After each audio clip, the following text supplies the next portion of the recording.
Oh, good evening, folks. Here we go again. As you can see, there's someone in the corner next to me. Oh, bugger it. I meant to switch that off. No point switching it off now. You're on screen. Bugger. So, Mr. Mastermind Dave is on screen, so you can see what he looks like. God forbid us. Right. It's two people in. Good evening, folks. We're still getting used to this. We've had another play today. Right. I'm having a fiddle. Dave's having a fiddle, and I'm going to have a sip of beer. Stop. Right.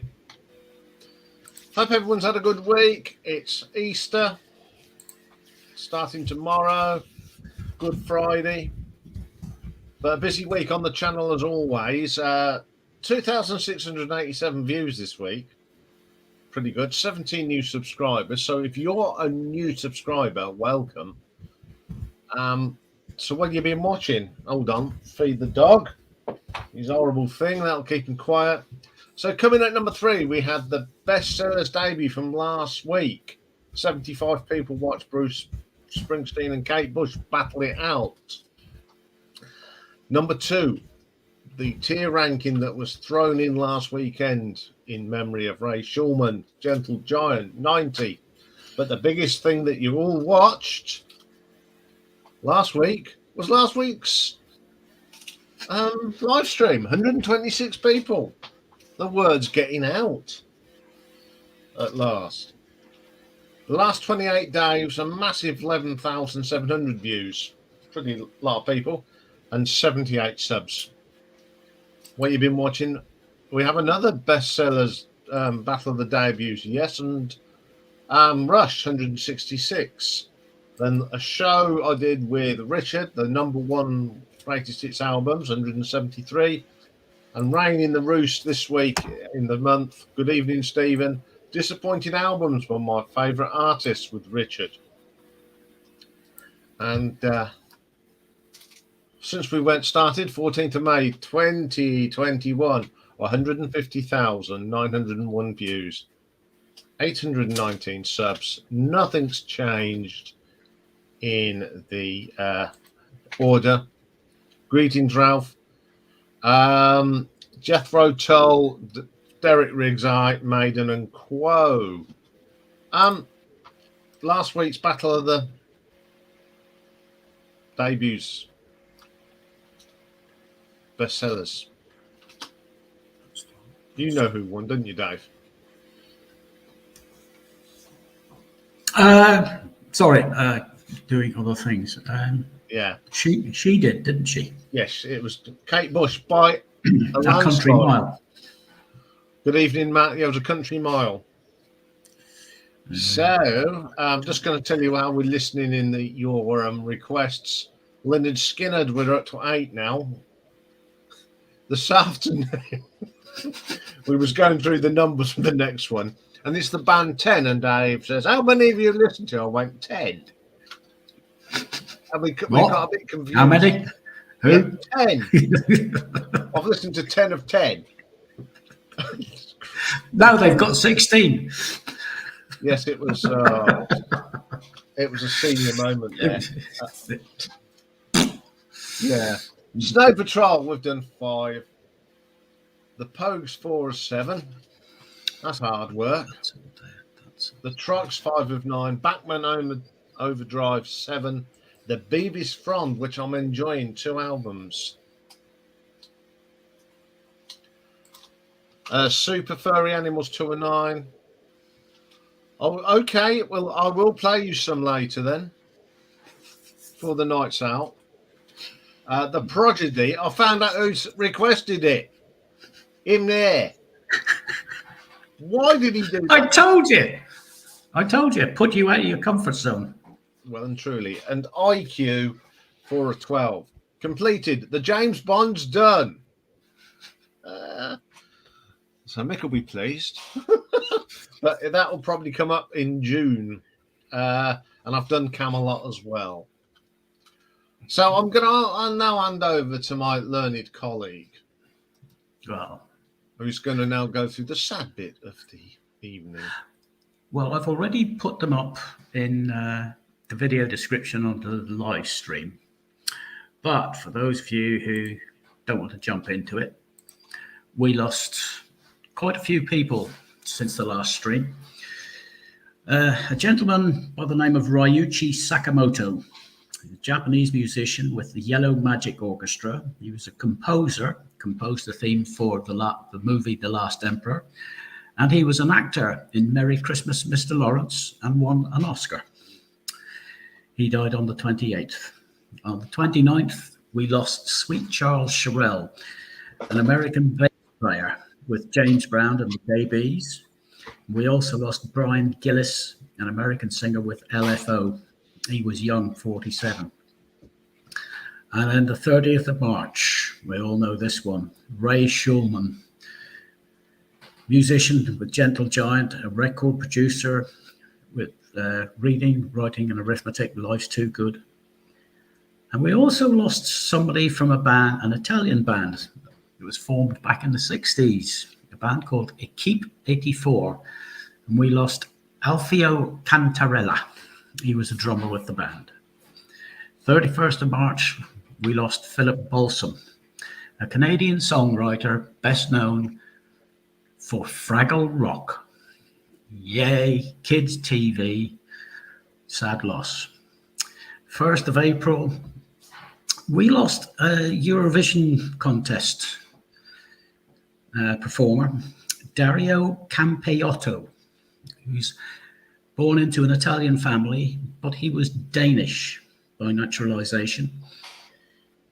2nd of April, we lost a gentleman. Not many people will know about him. He's called Seymour Stein. He was a music executive with the American Hall of Fame, and he was a co-founder of, of Sire Records. The 3rd of April, we lost a Swedish singer and composer by the name, and I hope I get this right, Vrieswick. And we lost Andrew Lang, drummer with the Cockney Rejects. And Ian has already seen this list, but one he hasn't seen and was announced this evening, John Lydon's wife, Johnny Rotten, his wife, Nora Forster. She was 80 years old, German music producer for the Slits, the Sex Pistols, and the Clash. She died from complications from Alzheimer's disease. A sad loss. So that's all the sad news. And if he has it set up and ready to rock and roll, hopefully, if I get my mouse in the right place, are you ready to go? I'm ready when you are, Batman. Okay, going to stream. Bang. And off you so go. There we go. It's the bit that everyone seems to want to know what's on next week. And we are on Monday. So what have I got for you Monday? And it's by magic, it'll appear. We've got a viewer's request, and this is from a guy called The Rock Beast, who asked a long time ago, and it's finally come round. So we're going to look at the albums of Motley Crue. And that picture, they do look a bit of a Motley Crue. Great picture. Classic album next week is a real treat for Deep Purple fans. We're going to look at Tommy Bolin's teaser album. Now, he actually recorded this at the same time as he was doing Come Taste the Band. Back in a moment. Someone's disappearing. So that's on Monday and Tuesday.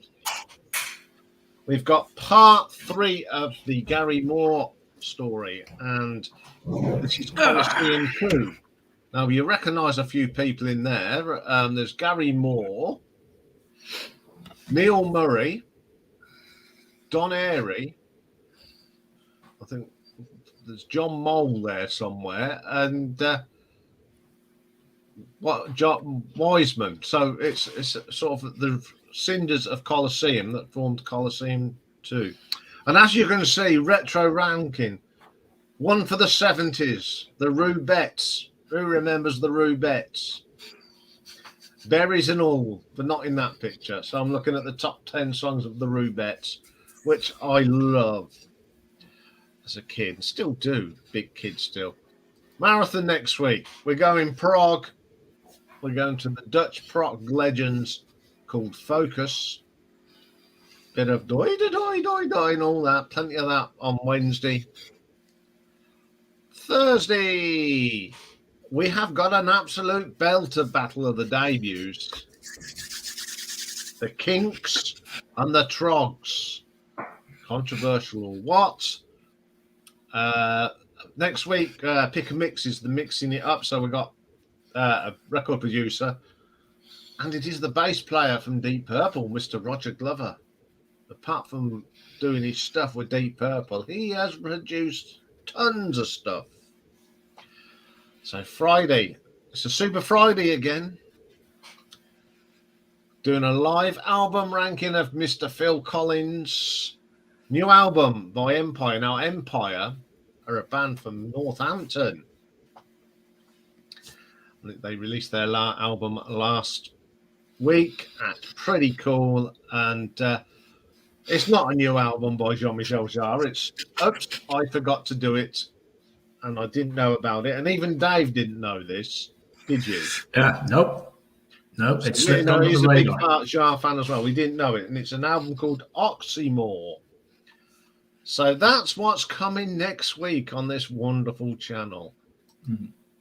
But the one thing we haven't mentioned is what's coming on Sunday.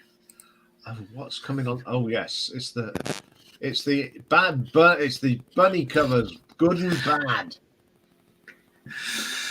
Yeah. Yes.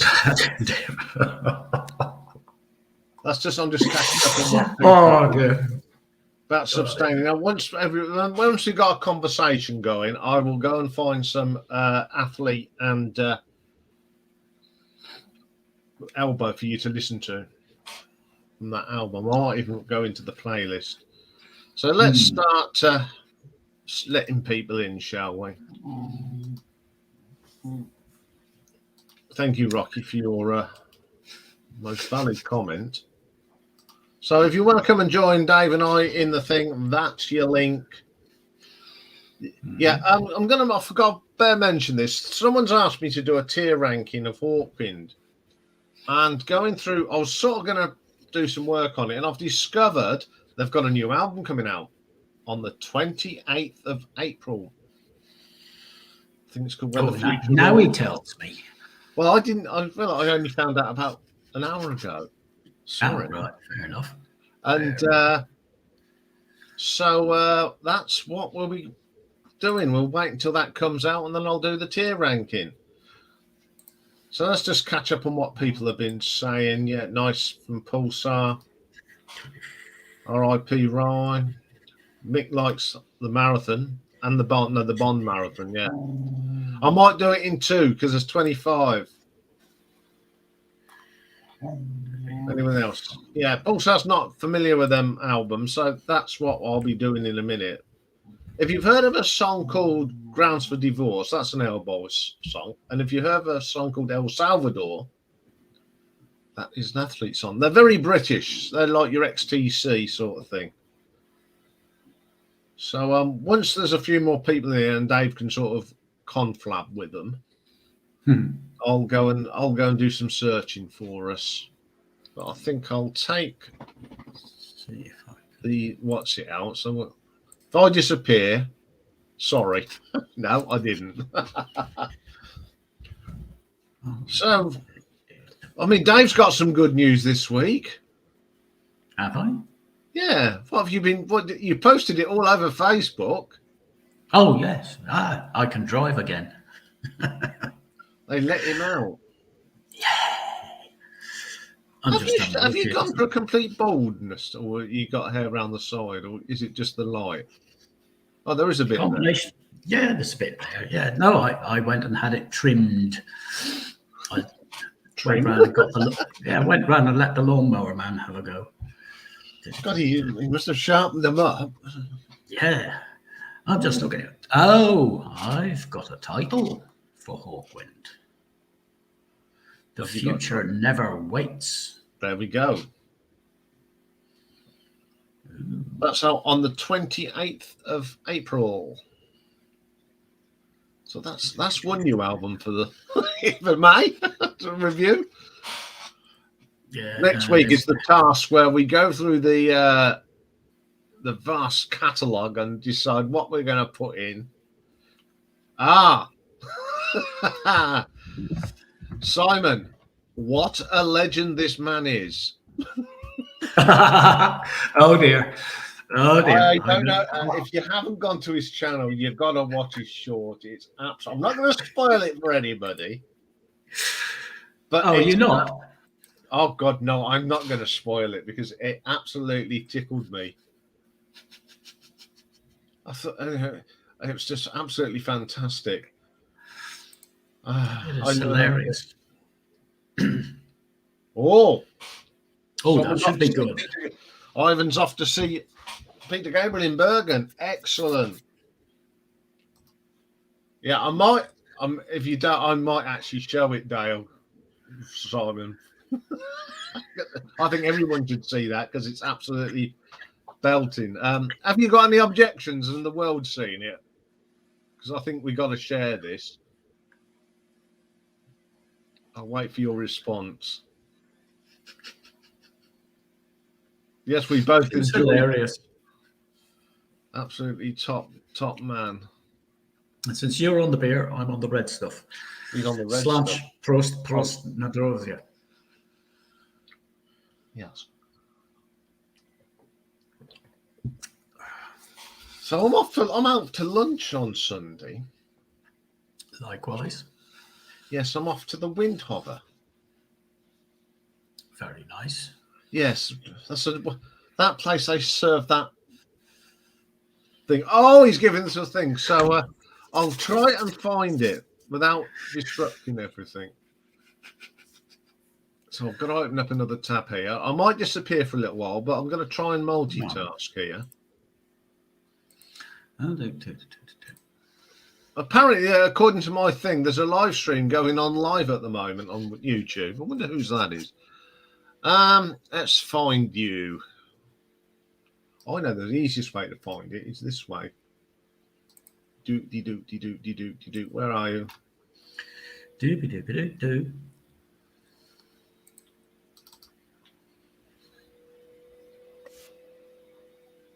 Right, I found it. So I'll come back in here. The right thing. I'm still getting used to this, folks. We're both getting used to it. Yeah. We might actually have a decent show one day. In fact, that's something we should ask the community. Did they see any difference in the quality of recordings today? But, you got to put it up full screen. Well, you can do that. Okay, you go play. Is it? Hang on. Sorry, folks. It's in there, right? This is Simon doing a really cool video. Thank you. You know, the vinyl community, it really does need another Beatles show and tell. So in this episode, I'm proudly going to show my Beatles BC13 blue box set. What the? What's in the house, baby? Oh, what are you doing here? Beatles, listen that.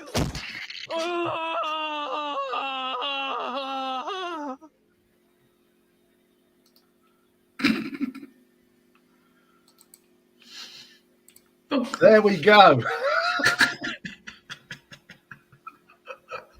Good old proper English comedy. So that's done. Hilarious.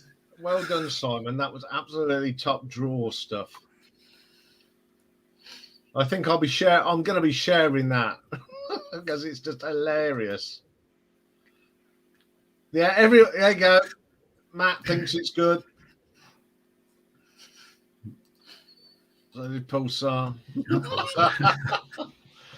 Oh, an absolute legend, Simon. I'll take it that the kids are still about, or you'd be up on discussing your His wonderful. His Oscar-nominated movie. Yes. I want to know who kicked you in the bread basket.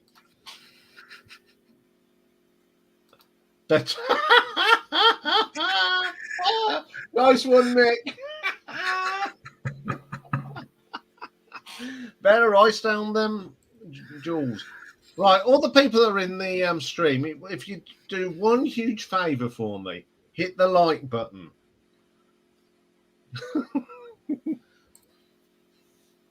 So, yeah, how are we going to have it?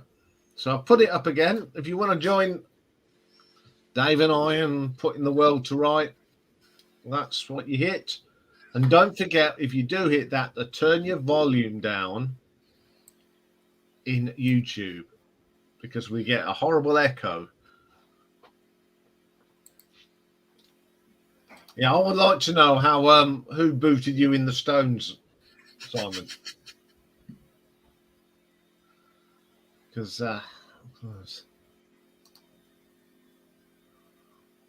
oh, definitely.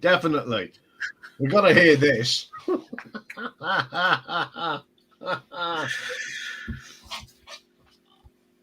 This he'll be jumping in very soon. We'll hear from the creator of that fantastic little short. Best one I've seen in a long time. Well, it's better than an awful lot you get out of the States. Oh, yeah, there's some real umdingers. Yes, there's no. The worst thing is those who link their TikTok account, and some of the stuff that you see on TikTok. Yeah, I'm the same. I mean, obviously, I've started putting my shorts on TikTok, and they're doing quite well. But you go in, and some of the tripe, dearie me. And that's an insult to the good folk of Yorkshire, because their tripe is all right. Yes, absolutely. Yeah, so we're going to see what else going on. We've got some really good retros from May, haven't we, Dave? Yeah. Oh, let's go and have a look here. There's quite a lot of special ones, because there's lots going on in the next few months. Oh, God. Let's see. April. Well, we actually start. Where is it? 1, 2. Yeah, we started the 2nd of May. We got special retro ranking, Eurovision, Ian's favourite entries. We were going to call it 12 points, but then we thought, should we? No. And then the following week, we've got Eurovision again, but this time it's Ian's nil point, which should be a bit of fun. Yeah, I imagine the UK are going to get a few entries there. Right, ladies and gentlemen, I'm going to give him a big intro now. Oscar nominated for the best comedy short of 2023. It's the one and only Vinyl Doll, but we know him as Simon. Evening, hello. Simon. How you doing? Not too bad. So you finally meet Dave properly. I know. Greetings. Actually see him for once. Behind anyway, how did you create that? Quite easy on my phone, really. I can do all sorts of tricks and things on my. I've got a new mobile and I've downloaded some software to cut and edit video, and there's a lot to it. But I've it's not the first skit I've done. I've done quite a few in the past.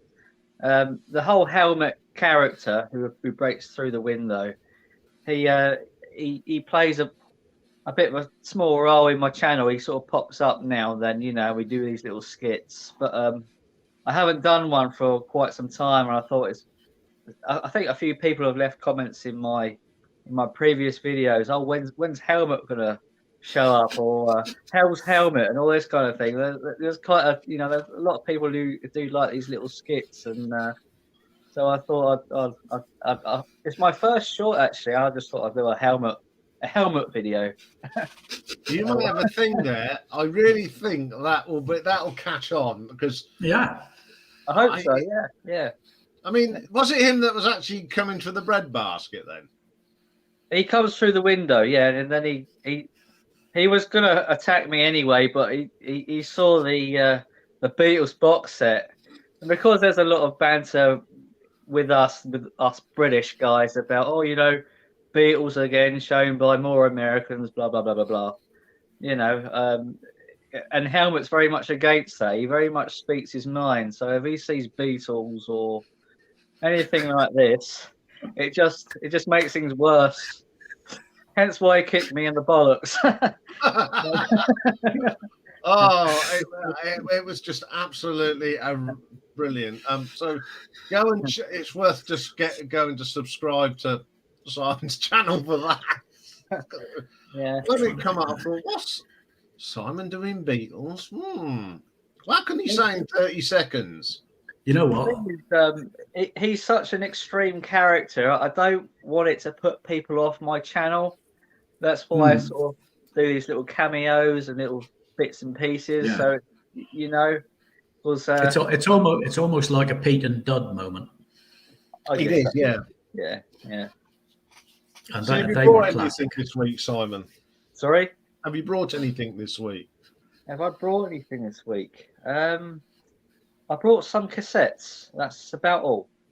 Wow. Yeah. Went into a second-hand shop and they had a few cassettes there, which I thought, oh, that's pretty good. One was a Slade, Simon and Garfunkel, and one or two others. And all for about £1, about 4 or 5 cassettes for £1. That's not bad at all. I've still got it here. Because when I went on Rachel's Ghost, I had to go and do the pick 5 albums thing. But I picked this up this week. Oh, yeah, I've got that. Make me big, please, Dave. Save me doing it. Can you make me big? There you go. I picked up this for £2. Is that right? Yeah, I like the picture, but the reason I brought it really is for that picture. Ah, cool. Got the poster. Yeah, what a pair of legs. I know. She's got brilliant. Well, she had brilliant legs. I don't know about now. No. Yeah, well, I mean, I saw her at Northampton Derngate, and boy, was she good.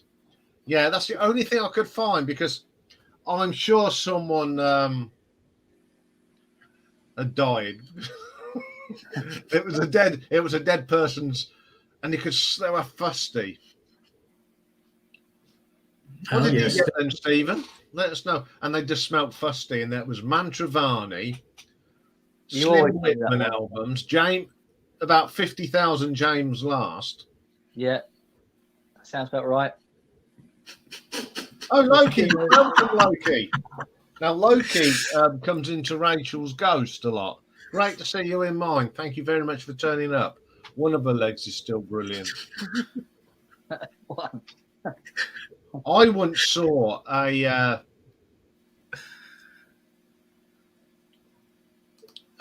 drag act of Tina Turner, and this bloke was brilliant. He'd got all the moves. That was when I was in holiday in Portugal, and it said Tina Turner tribute act. And this bloke coming, you could tell it was a bloke, but he was brilliant. She had quite the resurgence in the 80s, didn't she?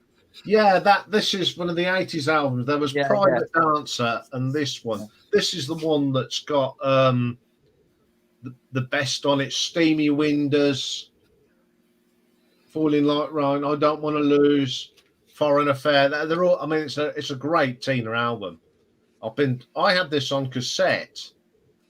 Yeah.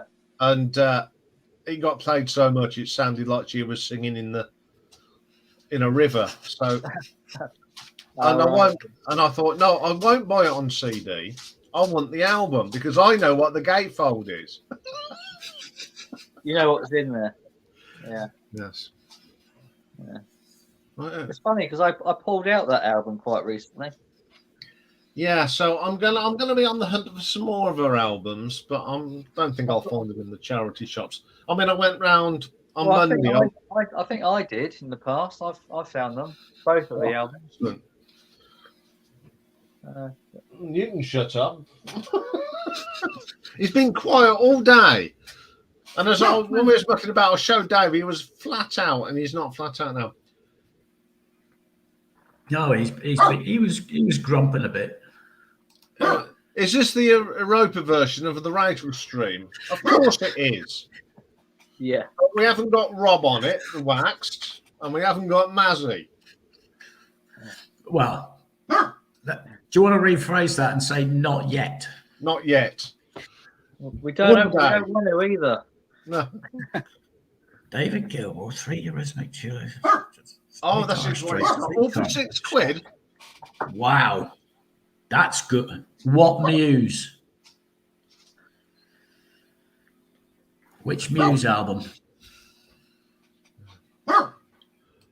Talk amongst yourselves. I'm going to go and sort.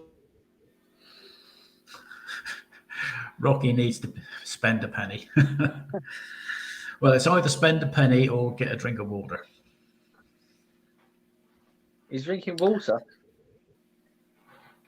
Oh, Rocky, yeah. Oh, God, he non-stop. That's the one thing the vet said. The amount that he drinks, he'll never have a kidney problem. And he's right. Oh. Everything else, yes, he's getting old, but kidneys, it's like a 2-year-old. Anyway, Iain wanted to. Oh, yes, he suggested I come up with a weekly teaser question after last week. Right. I've been racking my brain all week trying to think of something. And all I could think of was you're sitting in your living room listening to whatever music, and all of a sudden the TARDIS appears. Doctor Who steps out and says, somewhere in your collection of music, there is an album. Right. You've got to get rid of it. One album. Right. Getting rid of it will change the course of future history, but you've got to get rid of it. Okay. Which one do you pick? Are you asking me, or you just In general. Oh. Honestly, is this Dave's weekly teaser? Yeah. Doctor Who's arrived in your living room. Somewhere in your music collection, there is one album that needs to be removed from time entirely. So you're basically looking for your most crappiest album out of all your. Yeah. I mean, I could throw a spanner in the works and say Buddy Holly's first album, because that would change the course of music history. So, Do you go for a really bad album, or do you go for a bad common album, which you can easily get back if you wanted to? No, you can't get it back. Once it's destroyed for all time. Well, it's wiped from history, like. Yeah. Right.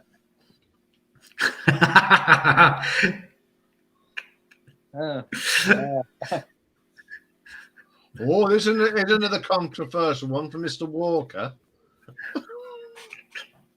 and Stephen. Oh, yeah. No, I Hot Space. I knew that would come. Or Status Quo's Ain't Complaining. That can go in the bin. I knew the first one you'd say would be Hot Space. You know how much I love that album. Or the latest Muse album. That's another pile of dung. Oh, Matt, that's a good one. Oh, I like that one. What's Matt put? It's a bit. If you had asked me this before I literally got rid of 300 records when I'd done my first, it would have been a lot easier. Oh, I know. Another one. A different beat, Gary Moore. Gary Moore does trance. Oh, yes. Yes. Can I Hang on, have the yes, dog I've got code? Wishbone Ash crappy ones, yes. The 2 Triumph ones as well. They're them. Oh, we'll have that.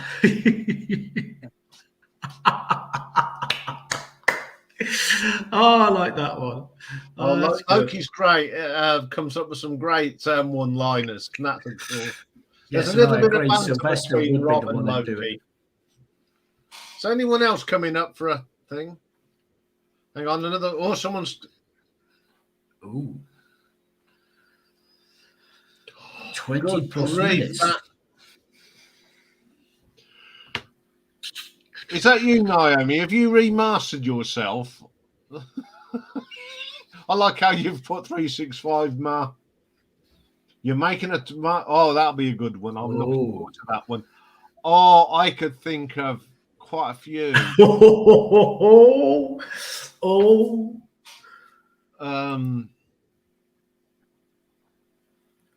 Yes, absolutely right, Ralph. No. Yeah, but the one before it.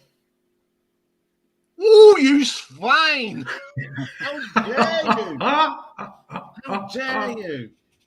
Oh, he's starting a new journey. She's starting a new journey. Excellent. Yeah, Eruption Focus, the Hamburger Concerto Focus. Yeah, there's 2 from one band. Where Opposites Meet, 2112, Supper's Ready, Grendel. Any of them. They're going over Simon's head, you can tell.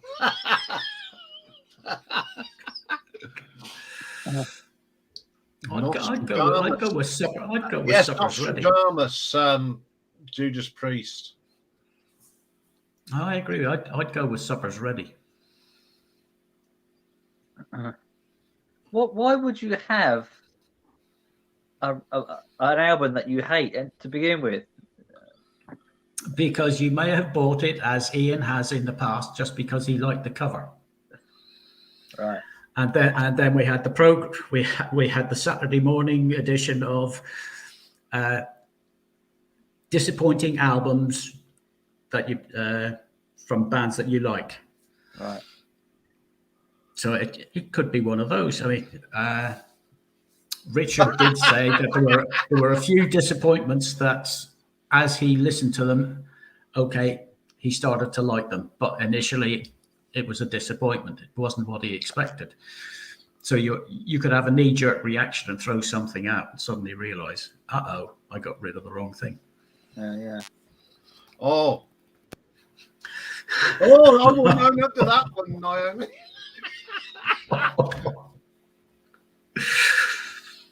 Oh, that must be one of the worst covers in history. Oh, Loki, I like that. He'd buy any Oasis album if we could pay a Dalek to exterminate it. Or is he put even the time? Okay, we've got another guest. Bear with me a tick. I need to change something. I wouldn't if it weren't he's a good mate, I would have not let him in. But it's the one and only Mr. Rob Walker. Good evening, sir. And how dare you install? How you doing? Yeah. Hey, Rob. No, can't do it. Rob, we've got this strange. Evening, Rob. Hello. So, what you been up to then, Rob? Anything good? Nice. Now I'm finished work for 6 days, so lovely. Looking forward to. I think I've done about nearly 40 days working on the run. Nice break and everything. So I treated myself on. I think it was on Sunday afternoon. I went to HMV Sale in Bury, which is where Elbow are from. Yes, no one's heard of them. You've got on your poll today. I used to laugh at some of the people who watch this stream who don't know Athlete and they don't know Elbow. I'm not sure which planet they're from, but that's another story. But so I treated myself to Paul Weller Greatest Hits.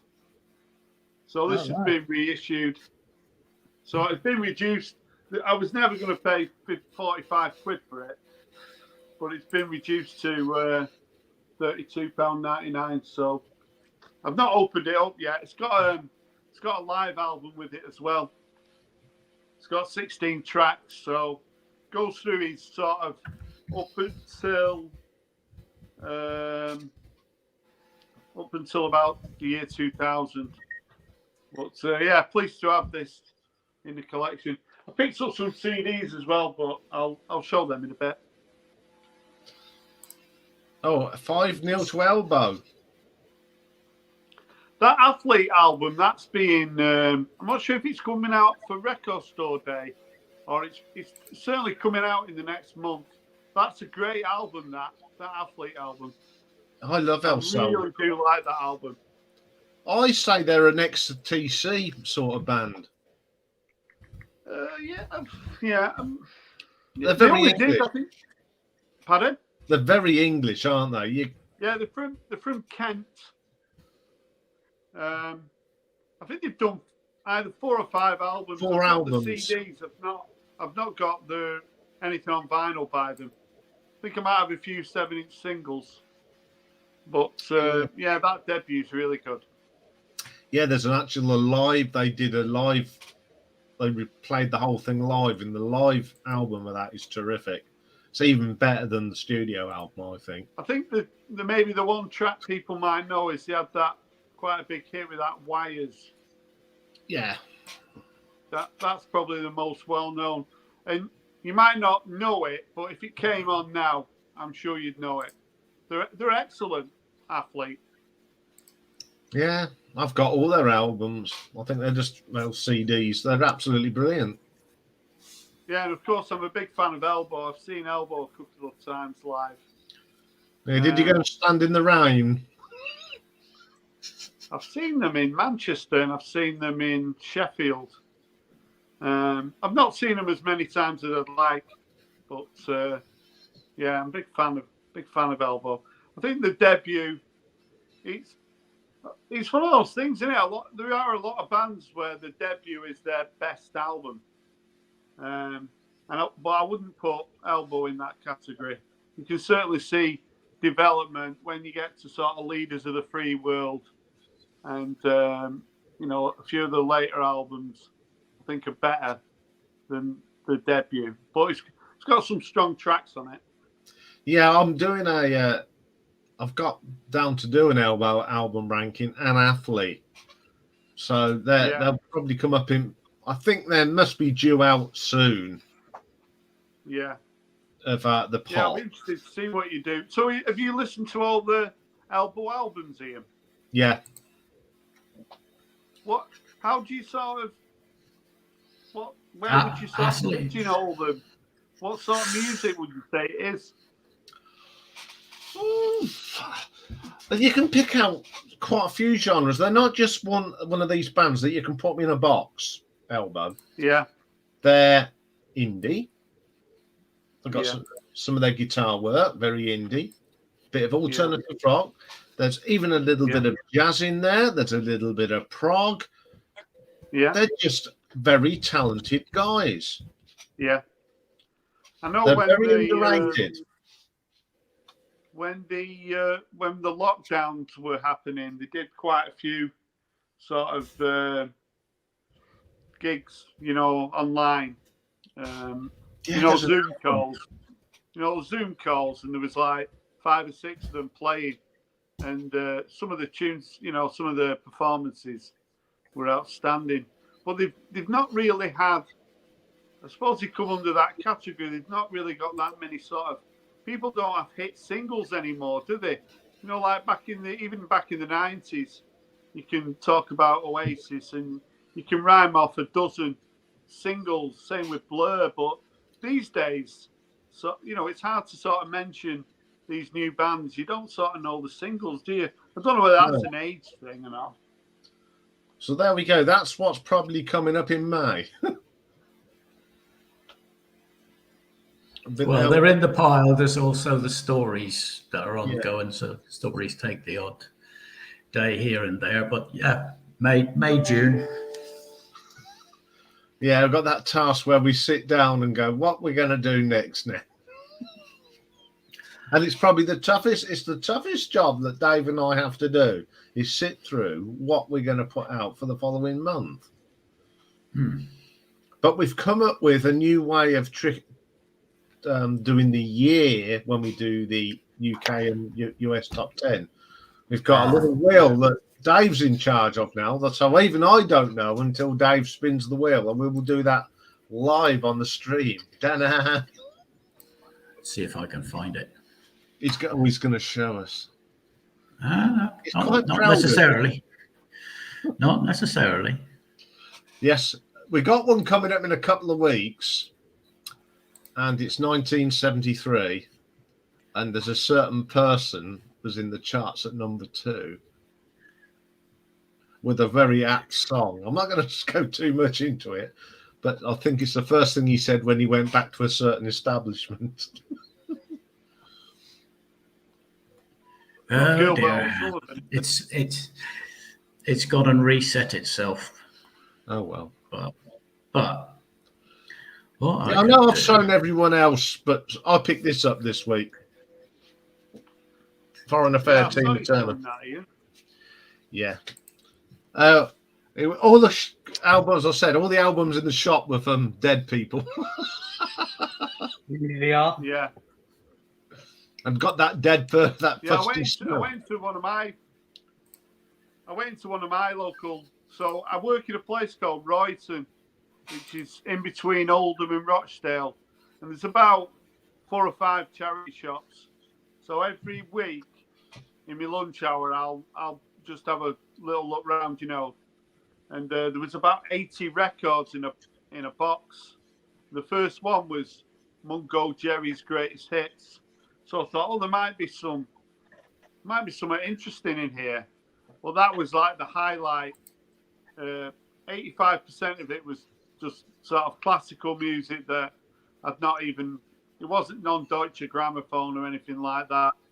So I passed on it. It was all £1 each. Maybe if you were a real sort of connoisseur of classical music, there might have been some good stuff there. Oh, he's found it. So what's this? This is how we're going to pick the years for our top 10s. Right, okay. 1952. Yeah, like I said, it reset itself. No, it goes all the way back. The way they have it set at the moment, the bog standard one, it starts at 1901. Right. That's just a thing I need to cut out so many. Dave, can I ask you something? Uh-huh. So, what would be your favourite year for music? Ooh.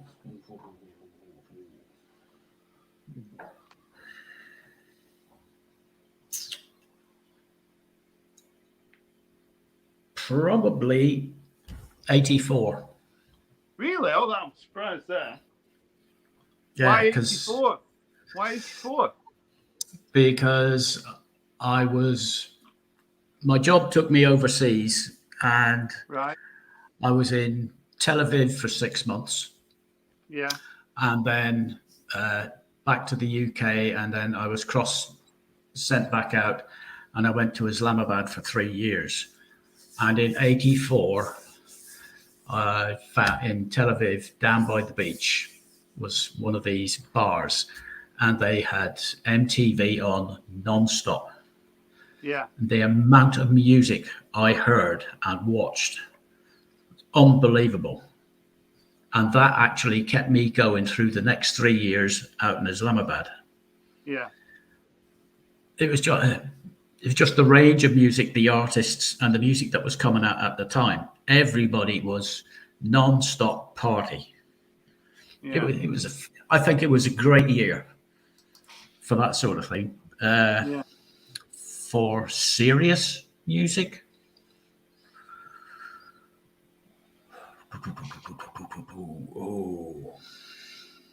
I thought you was going to go sort of early 70s.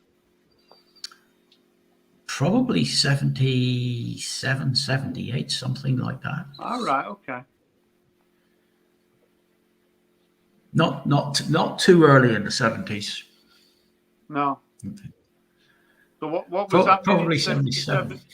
77, 78? What was happening then? Yes, I mean, I know what was happening, but for you, I was still at college. I was at Jordanstown Polytechnic, which is now the University of Ulster, studying Merchant Navy radio, living in the students' spending an awful lot of time at the Students' Union bar, not a lot of time at class. yeah. I failed my first year and had to resit it. My Yeah. dad wasn't too pleased, and I ended up, you're not staying up there, you're coming home where I could keep an eye on you. Yeah. That was a sort of a wild, the start and the end of my wild childhood. Yeah. Trying to think who I saw. We went to a concert in Belfast. Because that would have been quite in the troubles, wouldn't it? Yeah. It must have affected the amount of sort of live bands that played at that time. Well, yes and no. I went and I saw Christy Moore. Yeah. The Dubliners. Yeah. Who was the other one? Oh no, I wasn't able to go and see them. But yeah, over here it was more the big show band groups. Right. It wasn't sort of four guys in a set of drums. This was a proper show band. 10, 12, 15, 20 people. And around about, I think it was 75, 76, there was a band called the Miami Show Band, and they were ambushed, making their way home from a concert. So many of them died. It was horrible. It was a horrible thing. Just a bunch of guys coming back from doing a gig to be stopped in the middle of nowhere and machine gunned. It was desperate. Yeah. But now going through Belfast to get to the college, nightmare, because you'd have to go through various areas, and every time you went through the gate, you had all the checkpoints. Your bag got searched. You got patted down. And it wasn't, just tap, tap. It was real grip, pulling down. Knocks all the fun out of your night out, that, doesn't it? Oh, your night out, your day out. There was a photograph recently on the BBC, because they're celebrating the 25 years of the Good Friday Agreement. And there's a photograph from the 70s of women out shopping, queuing up to go through one of the checkpoints. Yeah. And everything, your handbag, your shopping bag, everything was taken off and searched. You had no privacy whatsoever. Yeah. Horrible time. Horrible time. Anyway. What about you, Simon? What would be your favourite year? I'm thinking maybe some in the 90s. Yeah, well, I suppose it was the 90s where I started to develop my musical tastes, and I think early 90s music was pretty good, and I kind of remember buying compilations at a very young age and just playing them over and over again, to death almost. So I probably would say like 1993 or somewhere about then, for me. Yeah, but then buying the compilations meant you didn't have to buy an album for one song. Exactly. Yeah. Exactly. Yeah. When you're younger, you tend to, singles are important, aren't they? Sort of the gateway to an album. But when you're young, you're not really into deep cuts, on albums. You just want the singles. So compilations are great, aren't they? Exactly. Yeah. Yeah. I've got a couple of years where I'm 74, 75. That's those are your favourites, yeah. Oh well, yeah. I mean, Rubettes, Mud, T-Rex, Slade, Sweet. Even to say that one we can't Waddy say. Waddy. But then Waddy again, Waddy. what? Who? Waddy Waddy. Oh yeah, them as well. Waddy Waddy. Yeah. And also then 80, 81. Some great music then. You know, I really got into the new wave of British heavy metal. But Yeah. of course you had the new wave coming through. You know, the bands like Tears for Fears, Ultravox, and Sparks when they really started to sparkle, although I remember them in 74. So that's the two really eras that I think, one my childhood and my teens. Yeah. That's sort of just if my music, but I think now my music's more varied now than it's ever been. I'm listening to stuff now that when I was in my teens, I'm not listening to that crap. No. I think everyone does that. They listen to things now. I mean, when I was younger, I couldn't stand the Smiths, but now I think they're brilliant. Right. It's like I bought this. Ho, ho, ho, ho. I've got that. Even 5 years ago, 3 years ago, I wouldn't have bought Rush, but I got into. So I'm listening to King Gizzard and the Wizard Lizard, which is all over the place. But it sort of broadened my musical taste, so that I'm listening to more sort of rock genres as well. So I've been listening to Rush, and I like Tom Sawyer, and I've always liked Spirit of the Radio. And, I bought a few albums as well, but I saw it cost me £4. I've had it on in the car. I really like it. So can't complain. Yeah. Decent price. Little bit of Rush. I mean, that's expensive for me for a CD. Usually I'm looking at picking them up from boot sales for £1. But I just wanted it for the car. So I had it in the car. I knew I'd listen to it for like a week. And I've had it in the car for like a week, and I'm getting into it. So, yeah. I think King Gizzard is my new favourite band, because I can't remember. Yeah. It's going to be someone like Stephen or Peter said, "Can you rank King Gizzard?" I thought, yeah, we'll have a go. And I thought, wow, there's a lot of albums, but I have thoroughly enjoyed listening to them.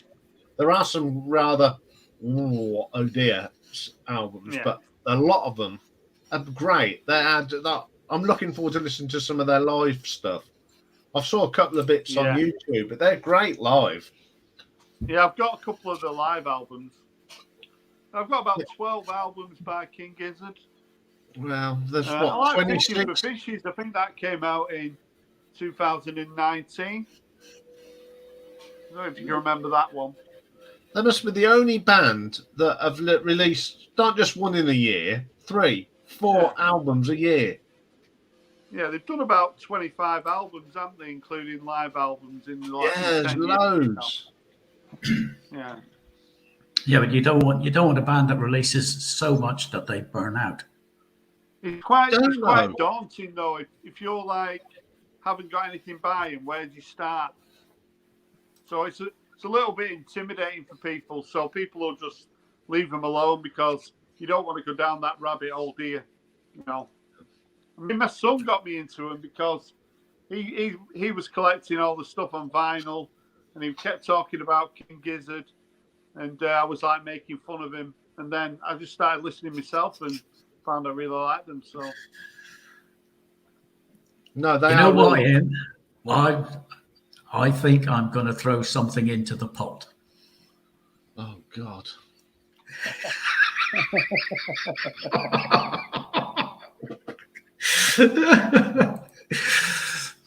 God, I'm going to go and look up how much she's done and just have a look see.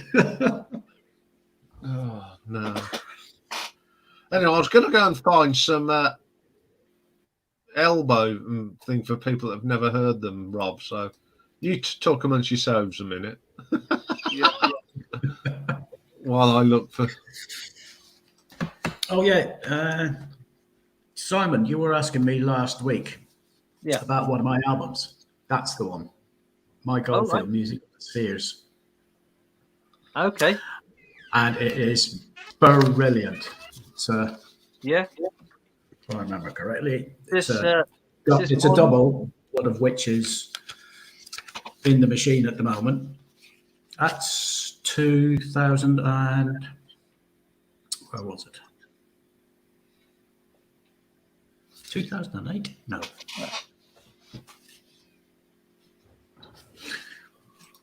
The bonus disc was is live at the Guggenheim. All right. It's one of your favorites, is it? Yeah, that's one of the ones that I would take anywhere. It's got that singer Hayley Westenra. We've actually got her on the ladies list. I forgot to mention about the Pet Sounds album. There's an album I would take to a desert island if. Yeah, Pet Sounds would be a good one. Yeah. I should have said that last time. I think I did. Brilliant album. Right, I'm going to now play for the uneducated. We're going to have a bit of class now, so I'm going to hit the share button. I've just gone straight into my playlist.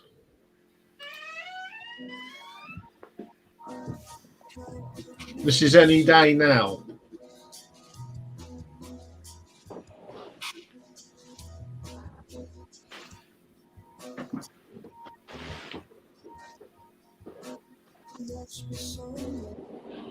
Guy Garvey looks about 10 in this. Sound quality's not brilliant. No.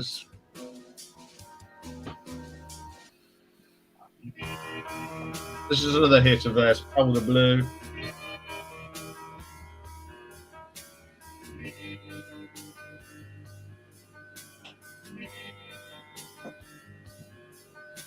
Your eyes are just like black spikes. Your hair and dress in ribbons. Baby, Well, this is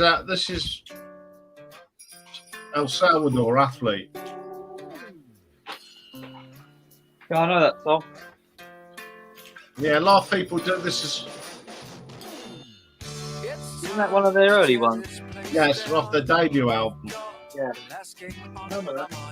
Not seen friends in ages. Have I been left behind? It's time to figure. And this is the title.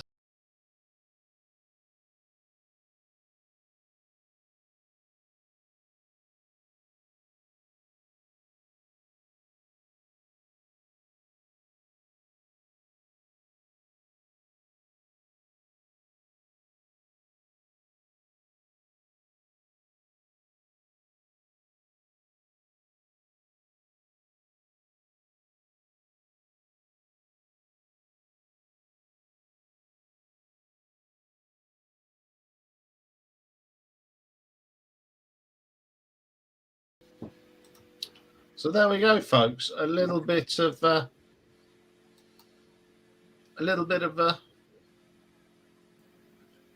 haven't compared. I wonder.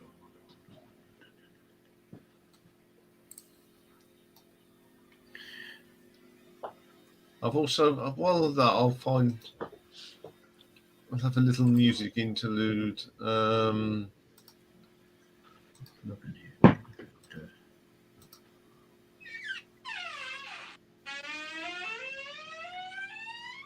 God dear. Stephen, was that in Search of Hades?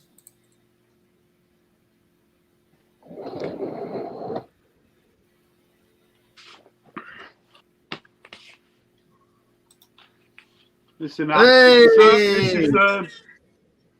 an Elbow album. Yeah. Build a Rocket Ship. Build the Rocket Ship Boys. There was a song on it, or was it that the album? Yeah, Build a Rocket Boys. It's from 2011. This is probably my third favourite Elbow album. Yeah, it's a good album, that is. Yeah. The Birds, the lead off track's really good. Lippy Kids as well. There's a song here called Jesus is a Rochdale Girl. So that's pretty local to me. Yeah, Open Arms, another good track. So Dear Friends, the closing track's great. So it's probably a 8.8 album for me. I can't remember how I've done that. But yeah, I mean, what I like about them, they write about normal things. Yeah. And I think I can get why people outside of the UK probably don't get them. Yeah. But, you know, I know you're part of the world quite well, and what they write about is so relevant to Manchester area. Yeah, I sent a CD to Norman Maslow, and he's got quite extensive knowledge on music, and he'd never really heard of Elbow before, and he really enjoyed the album that I sent him. I keep saying that I'll send him a few more, but he's got to get in me good books, so it might take a few more years. Yes.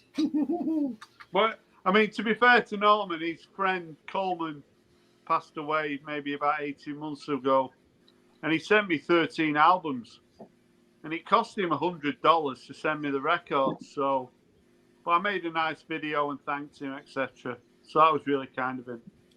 Yeah, I heard you was. I'll thank you for selling this live stream the other day. Yeah, I went on Rachel's stream today, but only for about 5 minutes. Just as when I got home from work, she was still on, so I just went on for a few minutes. Yeah. Okay. Right, going to play some more music, just a bit of nostalgia. A little bit of a twang.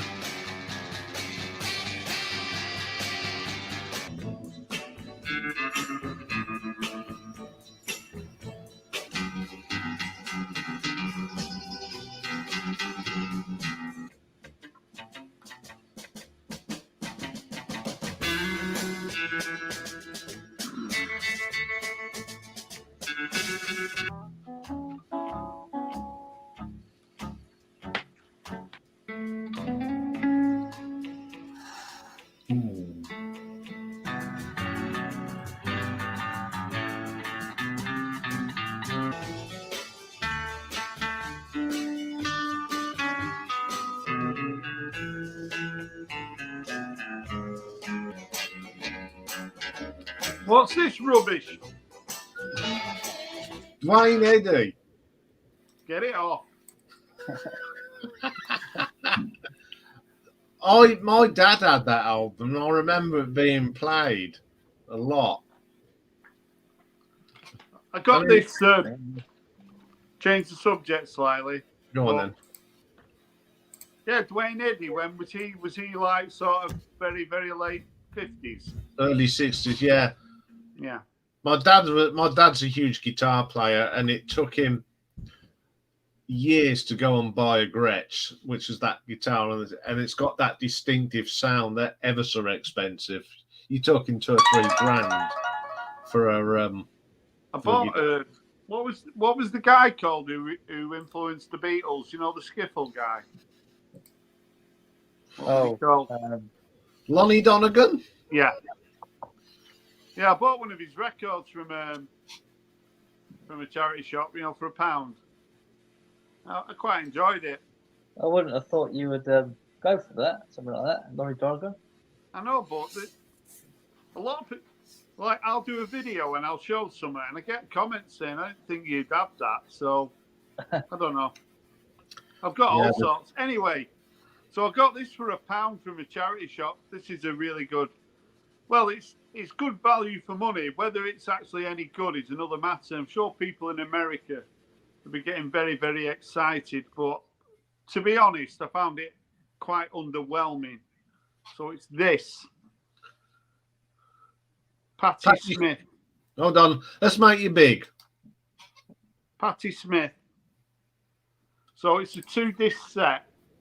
So it's called, it's from 75 to 2002, and it's called Land. So I'm someone who really likes Because the Night, but I've not got Easter and I've not got horses. I hear people talking about them, so it's a nice 2-disc set, and you also get a nice booklet with it. So I played it in the car. Obviously, I do like Because the Night. Found some of the tracks quite interesting, so I'll probably need to give it a little bit more time. But Patti Smith never had sort of any sort of commercial single success apart from Because the Night, which isn't her song. So in America, she's obviously very influential. So I need to give, like I say, I'll give this a bit more time. There's about 40 tracks on here. So there's, but for £1, it's crazy value for money, isn't it? Really? Oh, you can't, and it's probably got some great tracks on it. Yeah, I think in time, I'll end up getting horses or getting Easter or getting them both. But on first listen, it didn't quite grab me, but I think it will in the future. So, but I'm not sure if there's anyone watching who's a fan of Patti Smith, or if any of you guys know much about her. I don't know if she's in the list. I was about to ask, do you want her in the list? I think we should give her some love. She doesn't get much love over here. No. We'll do it. We'll do a Patti Smith. I might do a retro on her because she's got some great songs. People probably know, but they don't know who it is. Yeah. Yeah. I did a video about 30 years ago, and it was my favourite one-hit wonders. And you class Patti Smith as a one-hit wonder because her only top 40 single was Because the Night, and I had it as number 1. I absolutely love that record. I think it was 1978. Yeah, I like that. The one that Polestar put up, Dancing Barefoot. I like that. The album Horses is terrific. Yeah, that's one that I've seen a few people show and talk about.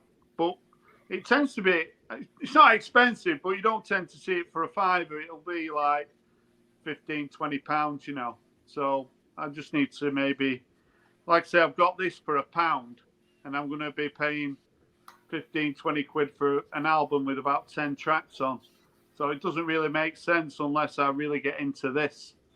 So I need to spend a bit of time with it. But it just shows you the bargains that are around when you get a 2-disc set like that for £1. Oh, God, yeah. Yeah, get them. Get them. Yeah. Well, She's on the list, 11 albums. Yeah. My dog has just done the mighty belch that I'm not surprised you didn't hear it. It was a... You noisy, disgusting hound. That's all right. You don't want to be where I'm going on Sunday. I got this on CD as well. Oh, let's have a look at that one. Breeders. Yeah. Do you know anything about them? I've heard of them, but I don't know much about them. Yeah, so I was pretty ignorant about the Breeders, but then when I heard the second track on this, I knew it, and I really, really enjoyed this. American band. I think there's one guy and 3 girls in the band. And when I heard the track, I'm sure Simon would know the track, the second track on this album. But this is really good. So this is sort of this would be classed as in a wants list now for me to get it on vinyl. You can sort of grab it for like 20 quid. It's been reissued. And I picked this CD up for £1 as well. So you pick a CD up for £1 and it can take you Matt's got some information on that. Pardon? The twin sisters apparently, according to Matt. Right. Yeah. But I thought this was excellent, really good. I'll go and check it out myself. Yeah, it's very sort of in the sort of a Brit poppy, but they're not not British, so it's got an American feel to it as well. But it's pretty commercial sounding. Like I say, I really did like it. Yeah. And I recognise the cover. I've seen a few people showing it, and I've seen it over the years. And I was that ignorant. I didn't realise that it was, a female band really. So But then when you look at it at the back, I think there's one guy, and like I say, it's the sisters, etc. But yeah, Put it back up because we'll have a look at that again. yeah, It'll be Jim McPherson. The Breeders. the Breeders, yeah, very Breeders. good. I think he's from like 94, 95. Don't know if anyone who's watching's a fan of this album. I got King Deal, the Breeders is in the Pixies. Yeah, King Deal from Pixies. Right, okay, yeah. There's So, another yeah, I one. think You know your stuff, Matt? I've got a little bit of a blind spot when it comes to American music in the early 90s. I wasn't paying attention. But having said that, you know, it wasn't as easy back then. You know, you didn't have all these streaming services, etc., did you? You know, you'd have to spend 15 quid on a CD back in the day. You know, Or what we used to go into the record shop and they'd Yeah. put it on for you and you listen to it under the headphones. yeah, yeah. Or Well, the even booths. then, it was, you know, there was a lot of good music coming out. You can't know about everything. Unless you know Norman Maslow, you can't know about everything, can you? No. So most of us normal, mortal people, we only know a small fraction of what's around there. Then you'll show something like this and people will be like, God, didn't you know about that? But, you know, like I say, you can't know everything, can you? No, I mean, Especially if they didn't release in your country. Yeah, exactly, yeah. I mean, there's some albums that I'm listening to now bands that I never heard of and they were around when I was younger. Yeah. God, why did I miss these? But then again, Was it Gong was one, wasn't it, that you missed? yeah. I mean, how could I miss Gong? Yeah. Tell you another good album from the US around about that time, Rob, is the Wallflowers. I think of it's a Wallflowers album. It's very, very good. It's worth picking up. I think it's called Bringing Down the Horse. No, I don't know that. No. Yeah, if you've seen it at a charity shop, snap it up. It's a brilliant album. Right. Matt, I'd keep that one quiet. You discovered Jive Bunny. But I've got on cassette Stars on 45. Not wrong with that. That was excellent, that. Yeah, the album. The whole album, not just Yeah. the singles. Yeah. The ABBA one's pretty good. I do like the ABBA one. There was loads of those came out in '81, weren't there? Like there was a Beach Boys melody, and there was a Four Seasons one. Yeah, Giddy Apart did the... That's right, yeah. Giddy Apart, yeah. Simon don't know what we're talking about now. No, you had those, and then you also had the Smash Hits compilations. Yeah. I know those. Got a few of those. Or you remember the ones, the Top of the Pops albums by covers, very bad covers by Oh, God, also yes. Rands. Oh. They weren't even the original singers No. singing the songs, were they? Well, you know what?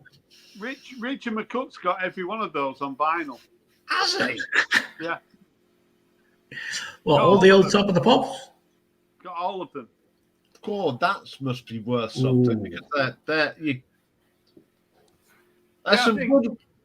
I think they stopped making them in the very early 90s, though. So it went on for some time. Yeah, it must have done. Oh, yeah. Wow. I think he's even got 5 or 6 that have sort of that was released in Europe. So he's really delved deep into that collection. Wow. That's typical Richard, though, isn't it? He don't go half measures, does he? No, he doesn't. Oh, Yeah, he jumps in, Richard, doesn't he? He's not been around tonight, has he? No, I know he's all right because I've emailed him this week because we're doing a coronation special. Right, because he hasn't uploaded a video last week. That's unusual for Richard. Yeah, because that's what I usually do on a Saturday night when I've had me tea. Go on because I watch a lot of YouTube on the telly. Yeah. First thing I do is look to see what Richard's put up, and I thought, ooh, Oh, thanks for that. yeah, I make watch more it videos, on my big telly, Rob. Yeah. Yeah. That's a Make sight more for videos, sore eyes. isn't it? Yeah, I have nightmares. that links, Simon, that links for you. Okay. Cool. I'll copy that then. Guy who made 1.2 million selling fake vinyl records. Been caught. Wow. He was caught out by a Clash fan who went back and said, "The sound's not good enough. It's not clear enough. I want my money back." They go, "On your bike." So he went and complained. Right. There's the thing. Elton John started his career playing on Top of the Pops albums. Yeah. Yes, he did. Yeah. Yeah. Yeah, I think there's been quite a few people, if you Google it, that went down that road back in, in the 60s. I don't know if Rod Stewart did. I can't remember. Maybe I dreamt that. But Didn't Elton It's John quite possible. didn't he play one of the Beatles or Beatles solo albums? who? Elton John. I don't think so. Uh, No. Yeah, Oh, no. Only Billy Preston. Anyone else? Nicky Hopkins, he seemed to play on everything in the 60s. He did. Yeah. I've just borrowed a book, talking of Rod Stewart, about the faces of my Yeah. mate Lee. And it's a book about the fans and the gigs. Yeah. And there was, I don't know if you know this one, Rob, but the Faces played a gig in Northamptonshire at the Nags Head in Wollaston, Right. because John Peel, Dave knows this story. John Peel was friends with the landlord, and he said to the landlord, John, he said, "I'll get this great band called the Faces down." So Yeah. they did the big thing. But Ronnie and Rod and Kenny and they got a little bit tipsy. Yeah. They turned up about midnight, Yeah. and the landlord was fuming. John Peel was fuming, and he said, "You got to do a free gig to say sorry." So they did this free gig, and Rod Stewart says it's the only free gig he ever did he's done in his whole career. Yeah. He's at the Nag's Head in Wollaston, which is about 6-7 miles from me. Yeah. I think the Faces, they slip under the radar a little bit. They don't get spoken about that much, do they? No, but they're a great band. Yeah, I've got an album by them. Was Ronnie Lane, was he in the Faces as Ronnie well? Lane was, yeah. Yeah. He was. Ronnie yeah. Wood. Yeah. Ronnie Yeah. Wood. Rod Stewart and Kenny Rogers. Kenny Jones. Kenny Jones. I'd like to see Kenny Rogers in the Faces. That would have been good, that. Doing a version of The Gambler. Have I ranked Ivan? No, I haven't ranked Rod's albums yet, but they will be coming in a story, because there's so much of Rod we can't. So I'm going to do one of my little stories There's on some Rod. artists though in there. It's pretty daunting, but how many great Rod Stewart albums are there? Is it double figures or is it less, do you think? Ooh, Depends on what you call a great album. Well, an album that you'd want to play repeatedly. In that case, the Great American Songbook series. I was going to You say like- that. I was going to say that. Especially Volume 3. Yes. Volume 3 is the best one. I've not Yeah, given them any time. Are they good? Yeah. If you like croon, if you like your Frank Sinatra and your Dean Martin, Yeah. That's one of the ones that's coming in May. There's a special. on Frank Sinatra, yes, we're doing a special. Yes. on Frank. Because Rod Stewart and Elton John were absolutely massive, particularly in the sort of up to sort of 76, weren't they? Yeah, they were. They were Yeah. massive, Rod Stewart and Elton Had John. worldwide success, didn't they? Yeah, worldwide, yeah. Yeah. Yeah, I've got Vagabond Heart. That's a good album. It's the one that's got Bring Over Your Old Time Motown Records. It's a good track.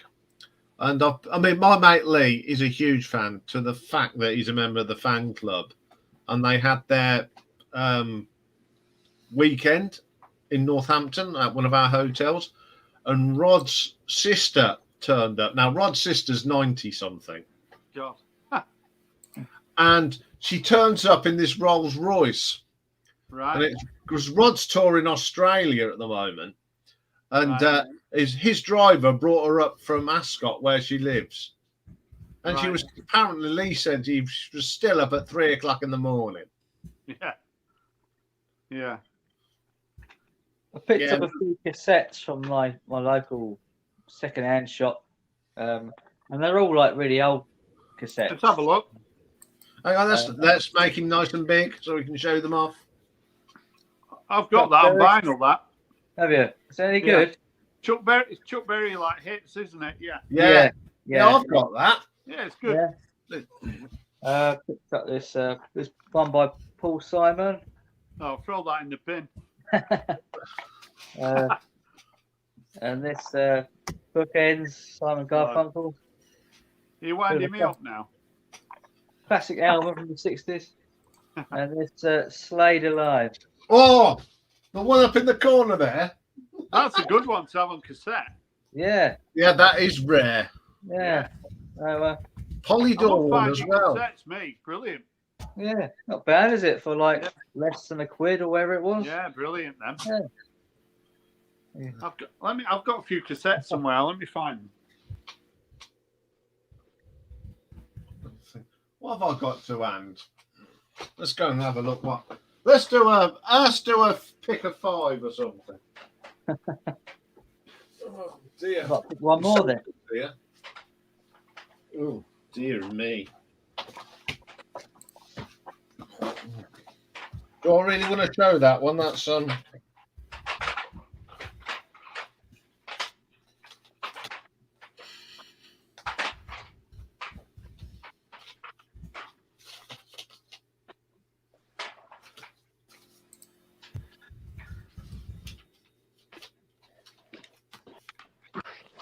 I've got a few cassettes here. I've had these for about a year, but people like seeing stuff, don't they? So yeah. So this is a really good one. This came out in the early 80s. It's a compilation, Sound of the Suburbs. Oh, I've got that. That is brilliant. Yeah. I've not seen that one. Make me big. Make him big. Mrs. Yeah. Have to do that one. So it's got Tom Robinson, The Jam, Blondie, Stranglers, Elvis Costello, Buzzcocks, Undertones, Martha and the Muffins. So that's a really good one. This is Elvis Costello compilation, Girls, Girls, Girls. I think all these cassettes were like either 50p or £1, so there's some good stuff here. On to Run. Oh, that's a great album. The Best of Talk Talk. Oh, hello. Talk Talk are one of my favourite bands of the 80s. I've got that compilation. Good compilation. Automatic for the People. Yeah, Good. Good album.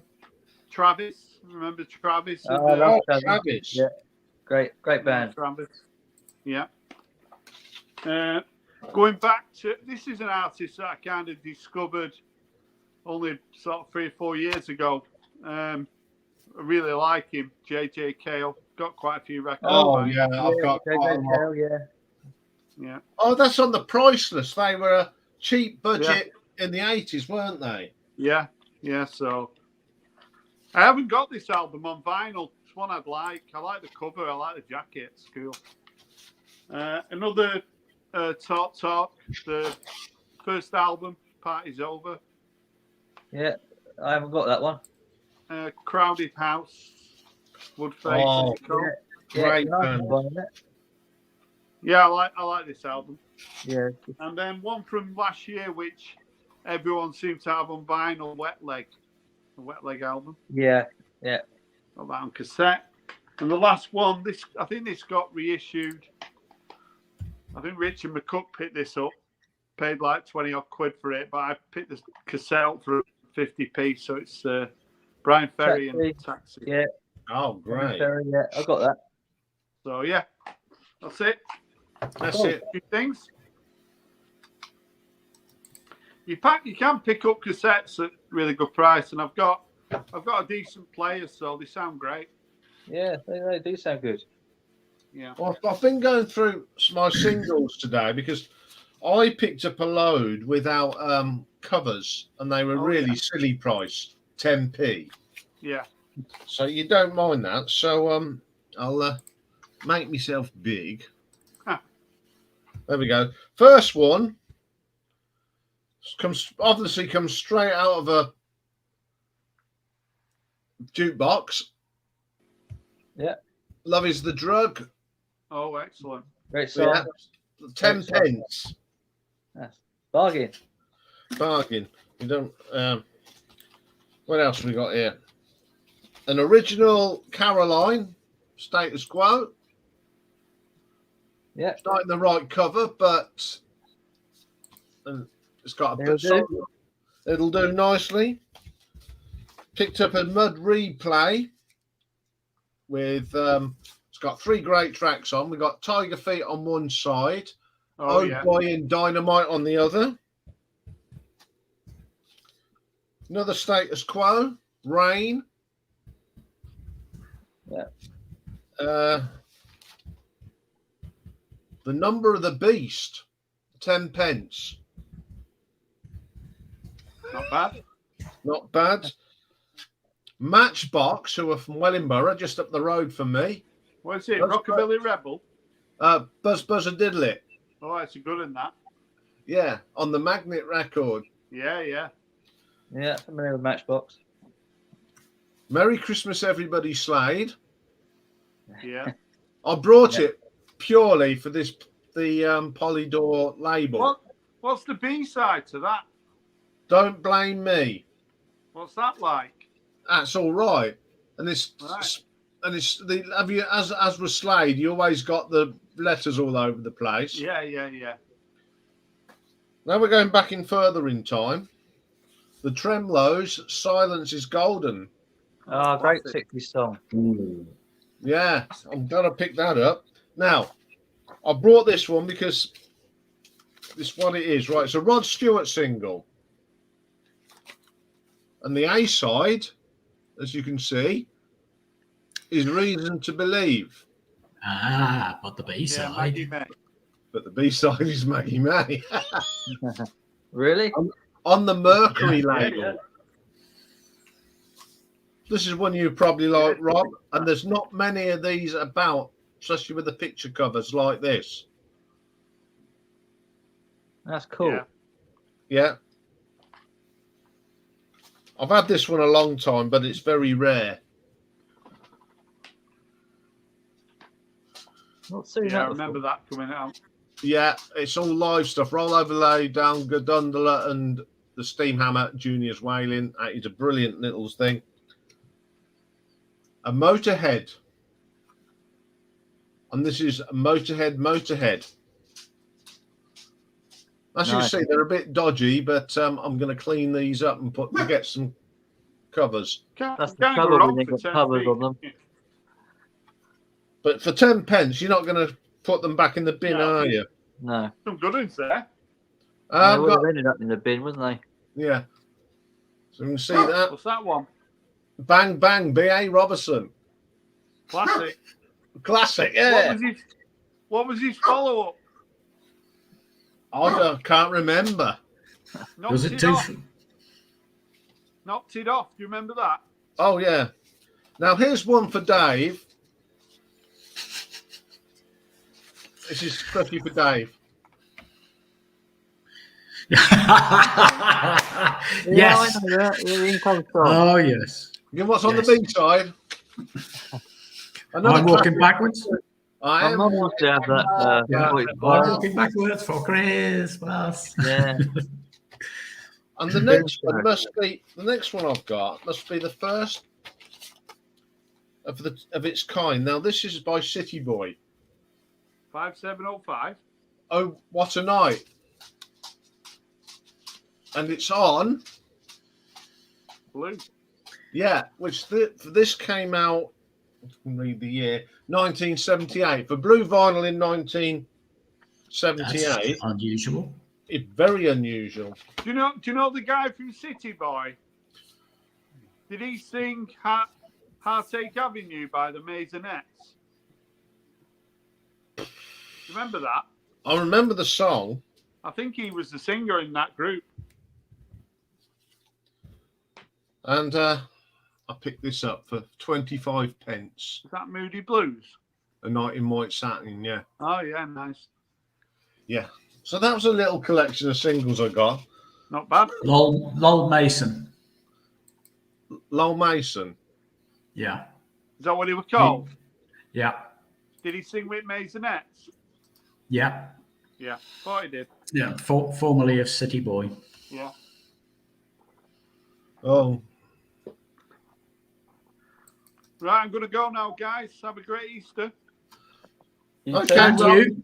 And thank you. you for coming in again. And every time when you're going on, Rachel, plug the channel. Before you go, someone insulted Sharon Osbourne, so I went a little bit mental. And apparently, Mazzy was talking about the Queen is dead when she died, and you. Yeah, well, what happened with that was, so Mazzy's on Instagram, and he put a picture of the Queen is dead, and the Queen had been dead about half an hour. But then half an hour later, he put a picture of the Queen, looking all beautiful.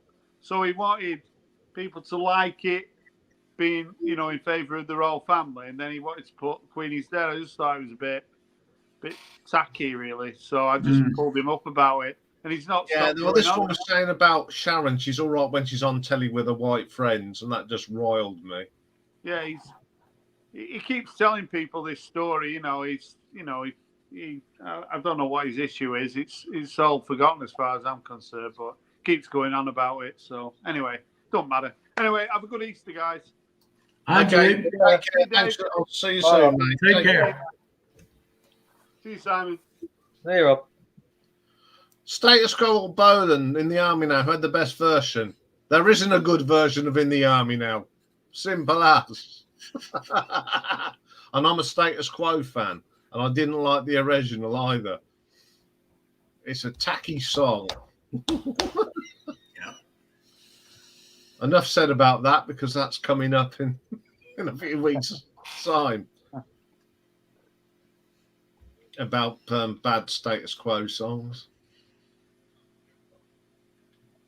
Yes, there's been a few additions to the list. What, since I've been showing off records? Rod Stewart. Ali Molly. Carlson Tanneran. Wow. God. Yeah. I knew he made 26. Yeah, the band, but his solo stuff. So I thought you'd like that.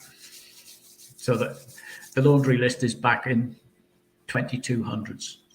Oh, hang on. Lilyback did a good version of. There can't be a good version of In the Army now. No, behave. The only way you can decide is to go and listen to it. Yeah, that's a point. That's your next bit of homework. Go and listen to Lilyback. No, we can do better than that. I'll see if I can find it now.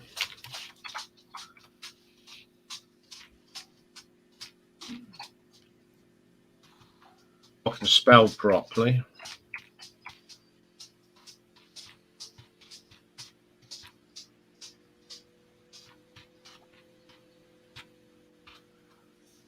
Thing is, there's a thing for you. I found it. Right.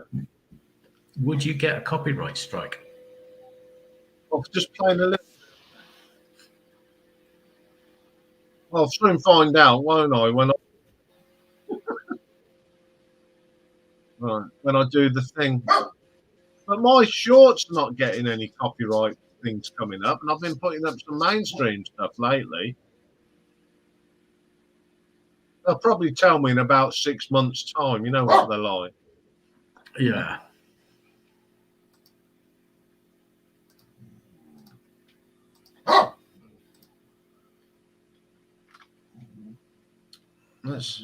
So here we go. Oh, I'll be back. Got to take this.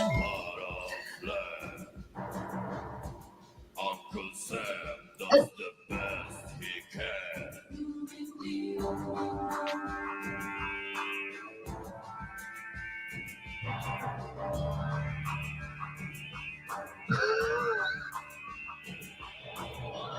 Now you remember. Oh, dear, oh me.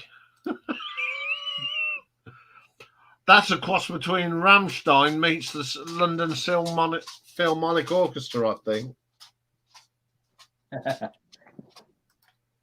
Yeah, Whatever You Want is a good song. Yes, that is good stuff. I've got a few of their albums actually. Status Quo. I've got so much by Status Quo, it's unbelievable. I've even got this. I've got too much of theirs. Yeah, I mean, I'm a big Quo fan, so I tend to buy anything with Quo, right? Yeah. Even that crap. I hate the song Rocking All Over the World. Really, you hate it? I hate it. Why do you hate it? Been over listened to. Oh, I think it goes back to when I used to go to see them in concert. Yeah. They'd play all the songs that the Quo fans like Big Fat Mama 4,500 times. There's some people wouldn't get up. They got up for 3 songs. In the Army now, Burning Bloody Bridges and Rocking All Over the World. Well, it's got to be their biggest hit, isn't it? Yeah, but you ask any half-decent Quo fan and Rocking All Over the World just does not. No. I mean, I prefer John Fogerty's version, actually. Yeah, but for people who don't know them very well, would probably say that song, wouldn't they? You know. Oh, I haven't saw them once. I've seen them. I can't remember how many times I've seen them. I haven't seen them for a few years. I think the last time I saw Quo, Rick Parfitt was alive and Matt Letley was the drummer. So that's a long time ago. I just found it a bit bizarre. I mean, when I first started going to Quo, it was long hair, load of headbangers, denims, but it was ladies with blue rinse hair and baubles in their hair and little baubles on the end of sticks at Christmas.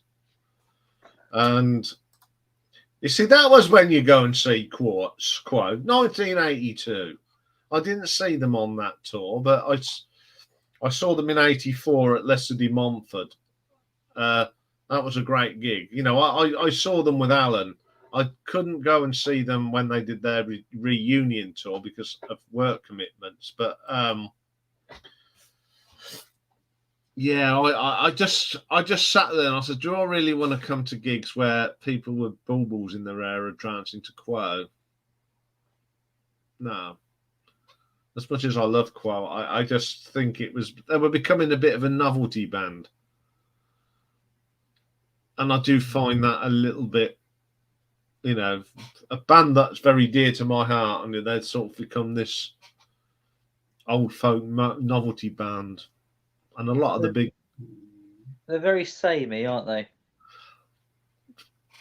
Yeah, I mean, I love them. Don't get me wrong, I love Quo, and I love listening to their records, but and their live shows when I saw them were terrific, you know. Yeah. But I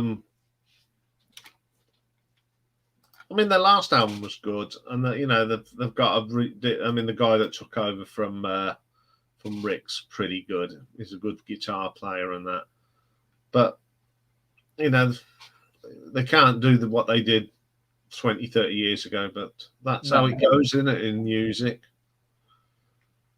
Exactly. Things never last, do they? No. I mean, there's a lot of bands I think that should pack up. I mean, as much as I like the Stones, what are they doing? I don't know, but people like hearing these old bands, don't they? They sometimes outdo any modern things in the charts. Here we go, back again. It's sad when great bands become holiday camp acts. Yeah, you're right, Ralph. Absolutely spot on. But Quo's decline was not their own. It was their management at the time. He turned them into a brand more than a band. You know, they appeared on everything. And then they did them 3 cover albums. So it was supposed to be their 25th anniversary. What did they come up with? A cover album. Okay, they did that thing with the Beach Boys and All Around My Hat, but well, I haven't seen Quo probably since 2000 and Party Ain't Over album, whenever that come out, 2005, something like that. That was the last time I saw Quo. And to be quite honest, I don't think He I didn't will. want to after. No, it's sad. See, that's it. Marillion 82, that would have been a great time to see them. I unfortunately didn't see Marillion until 1984. I've seen them quite a lot since then.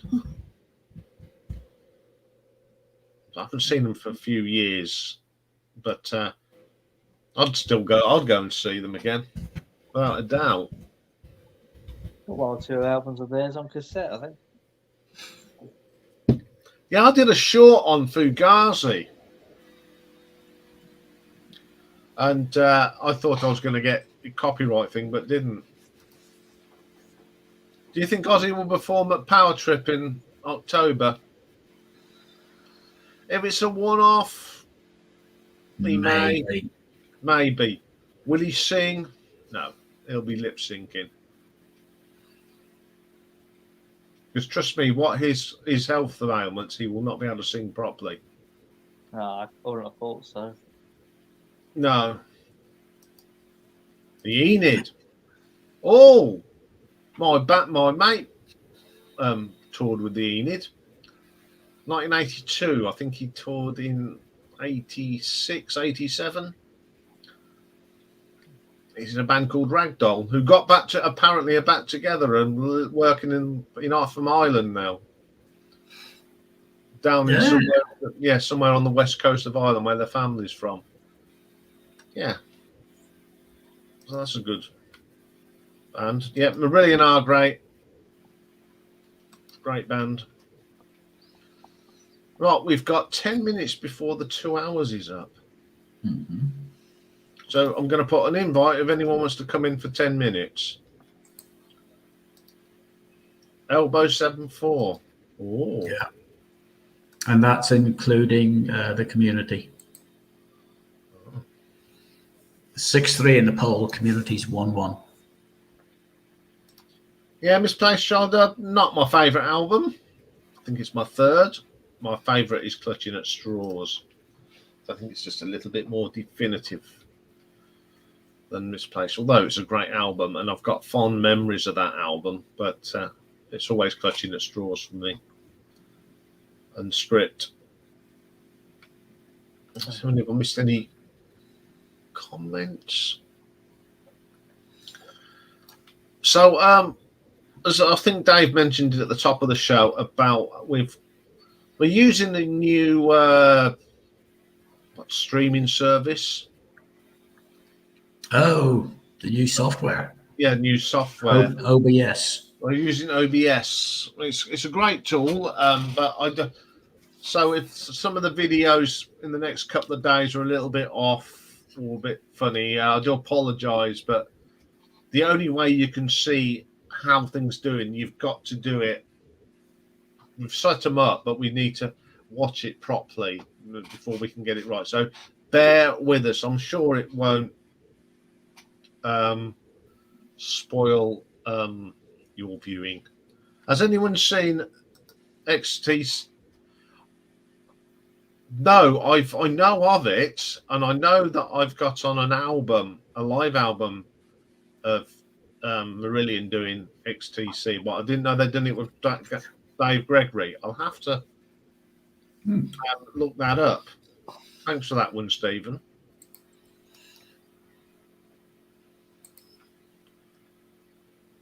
Let's just see anything else appears worth. Oh, yes, I've added a producer, Oh, we've got a producer. Stephen Wilson. Oh, you really like making life hard, don't you? It was mentioned in chat, so I thought, right, let's go and have a look. And he has mixed or remixed some damn good albums. Yes, he's done a lot of the Death Row Tolls, hasn't he? Yes. Scroll it back down here. He did Chicago 2. He did 3-piece suite Octopus and The Power and the Glory for Gentle Giant. Yes, I know he's done that. They're good. He did Stand Up, Benefit, Aqualung, Thick as a Brick, A Passion Play, War Child, Minstrel in the Gallery, Too Old to Rock and Roll, Too Young to Die, Songs from the Wood, and Heavy Horses. Yeah, that's the latest one, isn't it? They've done the remix of. I mean, I look at them, but they're so expensive. I'd love them, but yeah, he's also done King Crimson. In the Court of the Crimson King, In the Wake of Poseidon, Lizard, Islands, Lark's Tongues in Aspic, Starless and Bible Black, Red, Discipline. Red's been done twice, 2009 and 2013. Discipline, Beat, 3 of a Perfect Pair. He's done 2 Marillions, Misplaced Childhood and Brave. yeah. Roxy Music by Roxy Music, Rush, A Farewell to Kings, Simple Minds, Sparkle in the Rain, Tears for Fears, Songs from the Big Chair. 2, 3, 4. He's done 5 for XTC. Drums and Wires, Black Sea, Skylarking, Oranges and Lemons, None Such. And he's done 5 Yes albums. Mm. The Yes album, Fragile, Close to the Edge, Tales from Topographic Oceans, and Relayer. So the fact that he apparently is going to be doing something rather special. Ooh. Oh, and not forgetting his Porcupine Tree albums. This is it. And his own solo albums. As I say, there's so much that you can go through. It's a question of what he's produced and what he's remixed. And there's a lot of remixing. I think we should introduce another category as a mixer, not just producer. It might have to warrant 2 shows. He's produced stuff and he's remixed and listen. I know I can listen to the lot of his stuff that he's remixed. I think most of it's on. I mean, I know the Jethro Tulls are on Spotify. Yeah, I know you don't get the same benefit, but you get at least you can hear them. You can get a rough idea. Yeah, because I've got all the original things, so I can sort of compare them. Right, it's heading up to the time where we because of the restrictions of Liam. Yeah. After the stream, can I have a quick chat with you, like off air, so to speak, for a few minutes? Well, you can stay on StreamYard. I'll jump out. Yeah, is that all right? So I'm going to end I'm going to end the broadcast. So thank you very much for everyone for joining in.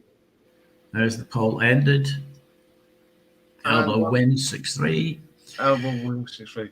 So we'll see what next that, and I will remove myself and leave you. Bye-bye. Right, end broadcast.